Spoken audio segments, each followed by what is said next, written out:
descriptivo porque después de tener los datos, ahora tenemos que analizarlos, ¿verdad? Entonces vamos a hacer una primera aproximación.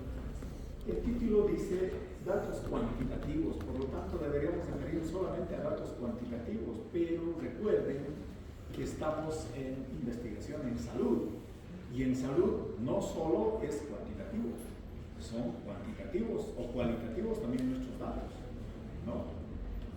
Y en nuestra cotidiana actividad como odontólogos vamos a tener pues datos subjetivos, pero también datos objetivos, cualitativos y cuantitativos. Por eso que es necesario tocar ambos aspectos, o sea, considerando los datos como tales. Entonces, estamos nuevamente en nuestro esquema. Aquí hemos visto los métodos de recolección, ahora vamos a ver el procedimiento de recolección, ¿no? Referido al análisis de los datos. Y en el análisis de los datos tenemos distintos ámbitos. ¿Qué va a suceder después de haber recolectado nuestra información? Bueno, nuestra información o nuestros datos, muchos van a ser cuantitativos y muchos van a ser cualitativos. Y si son cualitativos, seguramente algunos van a ser nominales, ordinales. Y si son cuantitativos, algunos van a ser discretos o van a ser continuos. Casi siempre. ¿Qué tenemos que hacer con esos datos? Aquí yo tengo más o menos 2000 encuestas. ¿Qué voy a hacer con las 2000 encuestas? Tengo que construir una base de datos. Necesito un recurso donde vaciar los datos para conformar mi base de datos. Y para eso necesito recurrir a programas estadísticos. Y entre ellos les presento algunas, nada más, algunas de las más conocidas, el EPINFO, que es un programa estadístico exclusivamente para el área de la salud. El famoso EPINFO es gratuito, es libre, por lo tanto todos pueden acceder al EPINFO. ¿Cuáles son las dificultades del famoso EPINFO? Primero, desde su aparición, que venía solamente en versión en inglés. Era una pequeña barrera. Pero ahora ha ido mejorando paulatinamente y ya se encuentra en distintas versiones. 2. En el EPINFO usted diseña su encuesta. O sea, el formulario de encuesta lo puede diseñar directamente en EPINFO. Por lo tanto, para meter los datos es prácticamente como si fuera una copia de la encuesta impresa. Entonces, mucho más fácil, es un poco más amigable para llenar los datos correctamente. ¿Cuál es la dificultad? Es que una vez construida la base de datos, el análisis de la información solamente se remite de las encuestas que han sido transcritas o llenadas en la base de datos. ¿Puede hacer modificaciones? Sí, pero quedan evidencias de que usted ha modificado los datos. Por eso le tienen miedo. Porque si usted ha modificado un dato, pues la gente de afuera pensaría que usted a propósito ha modificado los datos. No es que se ha equivocado, ¿verdad? Y solamente el análisis se hace en base a los datos introducidos. Nada, no se puede alterar más. A diferencia del SPSS. ¿Quién no tiene el Excel como parte del Office? Todos. El que tiene Office tiene Excel. Y el Excel maneja un cuadrito intuitivo, prácticamente es una planilla electrónica donde se manejan por pequeñas ventanas, ¿verdad?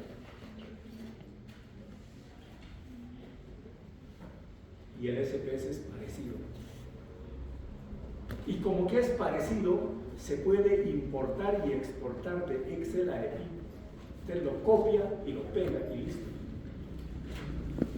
¿Puede modificar los datos? Claro, como en el Excel, pues usted puede modificar los datos también.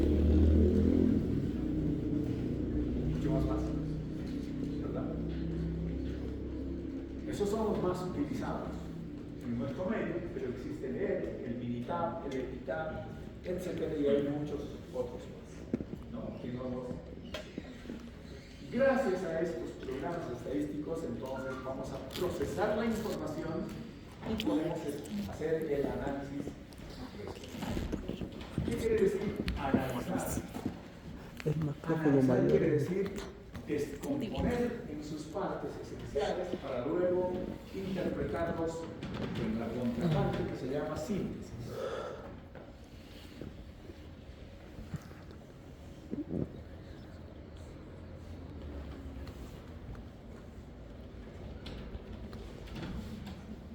A ver, cuando les piden un examen de laboratorio para hacer análisis de sangre, ¿qué pasa?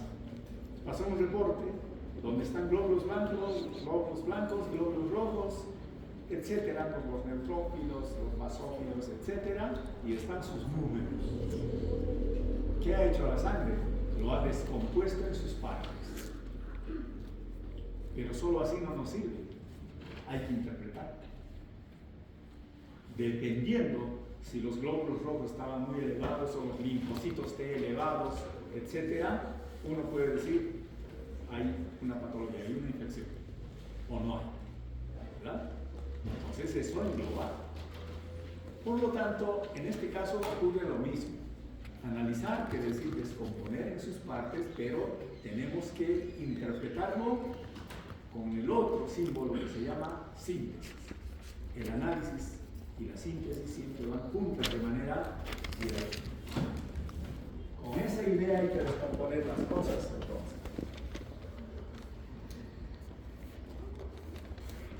Bueno, estos datos ya hemos tenido, ¿no es cierto? Hemos diferenciado lo que es un dato de una información. La base de datos, pues, es un sistema donde se encuentra agregado o almacenado todos los datos relacionados con la recogida de la información. Eso no hay mucho problema. La fuente de datos también ya hemos aclarado, ¿no es cierto? Pueden ser fuentes primarias, secundarias, terciarias, etc.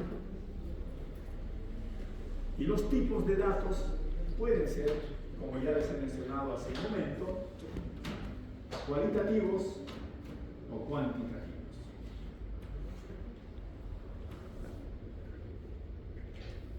Los cualitativos son los que nos asignan categorías. En cambio, los cuantitativos nos expresan un dato numérico. Eso creo que está por demás.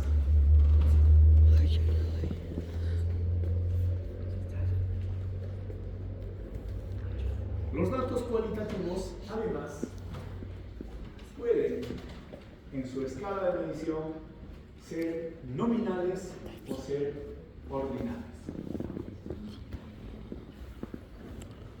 La caries dental, ¿qué tipo de variable es? ¿Qué dice?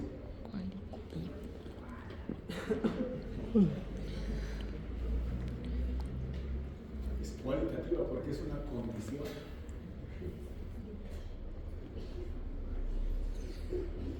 ¿Pero es nominal o es ordinal?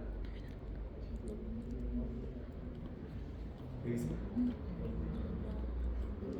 Tienen que decirme depende. ¿Depende de qué? Si yo quiero medir los grados de caries, primer grado, segundo grado, tercer grado, en ese caso se vuelve cualitativa ordinal. Pero si yo digo si tiene caries o no tiene caries, es nominal. Y además es dicotómico, porque hay solamente dos alternativas. ¿Tiene o no tiene? ¿Verdad?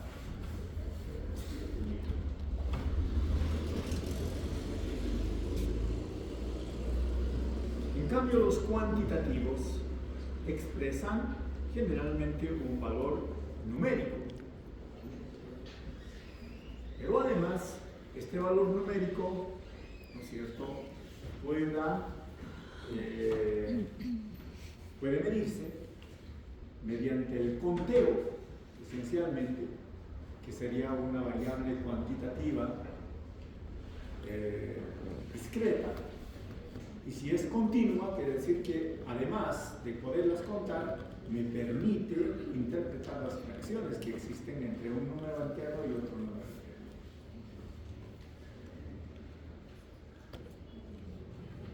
Esencialmente, por naturaleza, el tiempo es una variable cuantitativa continua.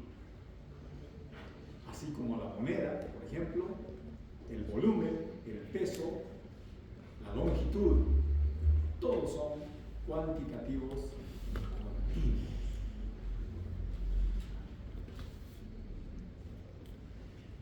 Pero ¿cuáles serán los cuantitativos discretos? El número de personas, por ejemplo. Porque no puede haber 9 personas y medio. O decir, en un hospital tiene 50 camas, no puede haber 50 camas y medio, ¿no? Y fracción es una unidad del principio básico. Entonces, esa es la condición básica para diferenciar entre uno y otro.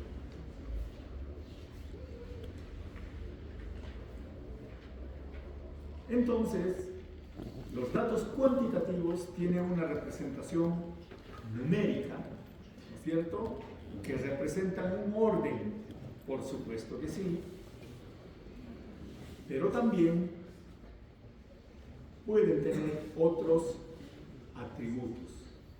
Se pueden hacer operaciones aritméticas con ellas, ¿no es cierto? Y además, estos datos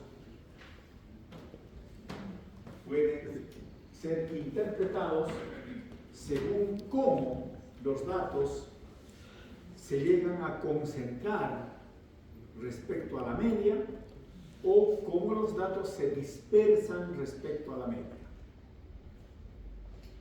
Y este ejemplo me da lugar a decir de que existen medidas de tendencia central, también medidas de dispersión, pero también hay medidas de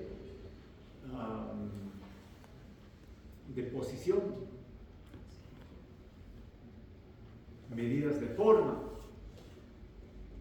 etcétera, etcétera, que justamente vamos a ver en las siguientes clases.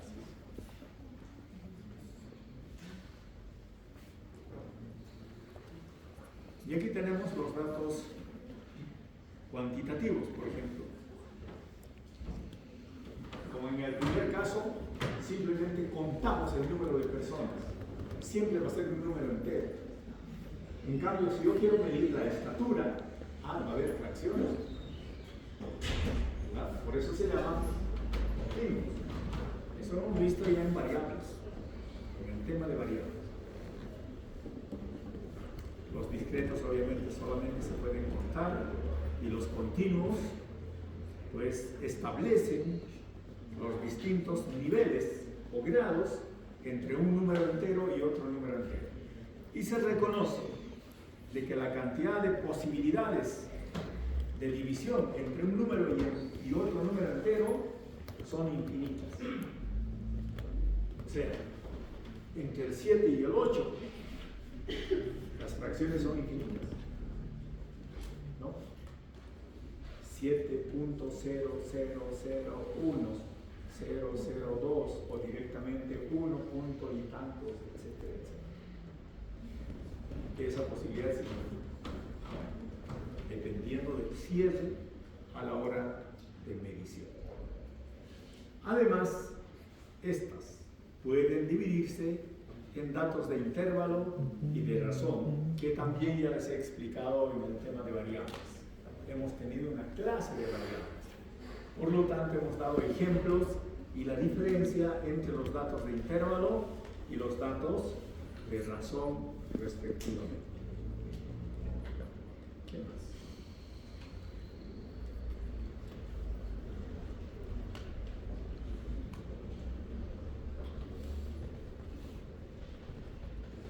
Y en ese afán del análisis de los datos, entonces, tenemos que hacer, en primer lugar, la preparación de los mismos. Y para lo cual, el primer paso es la validación de los datos. Es que todos los datos deben estar debida y correctamente registrados en nuestra base de datos para evitar cualquier contingencia al momento de analizar los datos. ¿Se pueden editar los datos? Sí se pueden editar los datos, porque los errores deben ser corregidos, por lo tanto hay que editarlos respectivamente según corresponda. Y aquellas sobre las cuales existe una incertidumbre, se debe invalidar los datos. Por lo tanto hay que eliminar ese formulario correspondiente a esa encuesta. Y en tercer lugar pasamos a la codificación y entrada de los datos. ¿Qué significa codificar? Es asignarle un código, un valor o un símbolo a un dato. ¿Para qué? Para hacerlo más fácil la introducción de los datos. Por ejemplo, si yo tengo una variable cualitativa, nominal, como el estado civil, entre soltero, casado, divorciado o viudo, ¿no es cierto? Al momento de llenar los datos en mi base, ¿no es cierto?, debería escribir, pues, ¿no es cierto?, en la condición de estado civil, esta persona es soltero, este otro es casado, este es divorciado, etc. ¿Cuántas teclas, cuántos tecleos debo hacer para llenar ese dato? Muchos. Y para evitar eso, mejor le asigno un número. A eso se llama codificar. Si al soltero le voy a poner un 1, al casado un número 2, al divorciado 3, al viudo 4, etc. Sin que eso represente obviamente ni orden ni nada, ¿no? Simplemente le estoy asignando un símbolo numérico. ¿Para qué? Para que si es soltero se le ponga el 1. Es más fácil llenarlo. Y así sucesivamente ustedes, las patologías inclusive, ¿no es cierto? Una gingivitis, úlcero necrotizante, le asigno un número. Pongo el 1 o el 2, en vez de escribir todo el texto, ¿verdad? De ese modo, yo un poco que estoy alterando la significación del programa estadístico. Porque el programa estadístico, por ejemplo el SPSS, me permite llenar en cadena o en número. Y me pregunta y dice qué tipo de variable es. Si es cuantitativo, tengo que asignarle si son decimales o sin decimales o cuántos decimales va a tener. Y si es cualitativo, me dice cuántos caracteres va a tener esa palabra. Pues yo le tengo que asignar. Pero si yo estoy alterando con la codificación, ¿no es cierto?, una variable cualitativa, en el ejemplo que estamos hablando, yo le pongo números. La máquina me entiende de que es una variable cuantitativa. Lo va a entender como si fuera cuantitativa. Y si es así, si yo le pido que saque una media aritmética, me lo va a sacar. Pero sería descabellado para nosotros, ¿no? Porque prácticamente le estoy forzando a que mi base de datos sea construida a partir de números o símbolos. Ese es el aspecto que hay que tener cuidado a la hora de la codificación. Pero también el otro aspecto es la transformación de los datos. Entonces, si yo introduzco, por ejemplo, la edad de los encuestados, en la edad, dependiendo cómo les he preguntado, yo puedo colocar 10 años, 15, 20, etc. edades. Y listo. Y en el análisis va a trabajar con todos esos datos. Pero ¿qué les parece si yo pretendo estimar por grupos etarios? Por lo tanto, puedo transformarlos. Entonces, desde tal edad hasta tal edad yo les puedo poner niños. De tal edad edad hasta tal edad, adolescentes. De tal edad hasta tal edad, adultos jóvenes, adultos mayores, etc. ¿Qué estoy haciendo? Estoy transformando datos. En otras palabras, estoy creando como si fuera posible una nueva variable. ¿Verdad? A eso se llama la transformación de los datos. Por suerte, los programas estadísticos todo hacen, todo es posible.